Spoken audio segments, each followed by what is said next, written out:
પૂર્વ રાજ્યપાલના નિવેદન પર રાજકારણ ગરમાયું છે। વજુભાઈ વાળાના નિવેદનને લઈને રાજકારણમાં ગરમાવું આવ્યું। કોંગ્રેસના મુખ્ય પ્રવક્તા ડોક્ટર મનીષ દોશીના પ્રહાર।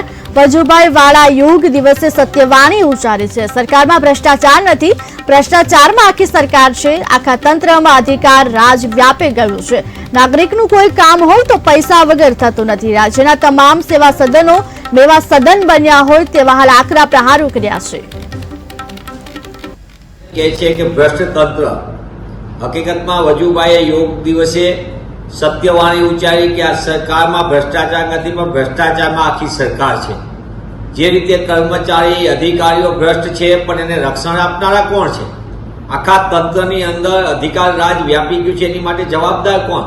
વર્ષોથી ભાજપાનું શાસન હોય અને ભાજપાના આશીર્વાદથી સાજીદારી ભાગીદારી ચાલતી હોય અને નાના માછલીઓને દંડ કરવાનો પકડાય તો અને મોટા મગજને સાથે લઈ લેવાના, આ નીતિના કારણે ગુજરાતમાં ગામથી લઈને ગાંધીનગર ને શહેરથી લઈને સચિવાલય સુધી ભ્રષ્ટાચારના ફાઇબર ઓપ્ટિક છે।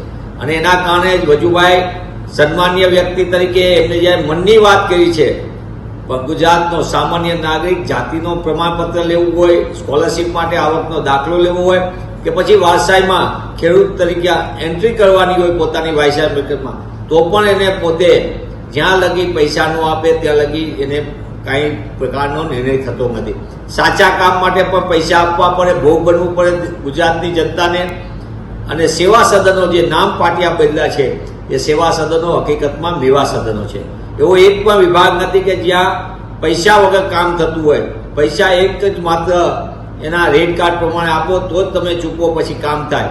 આ પરિસ્થિતિની માટે જવાબદાર ભાજપાનું ભ્રષ્ટ શાસન જવાબદાર છે। ત્યારે હું માનનીય વજુભાઈને વિનંતી છે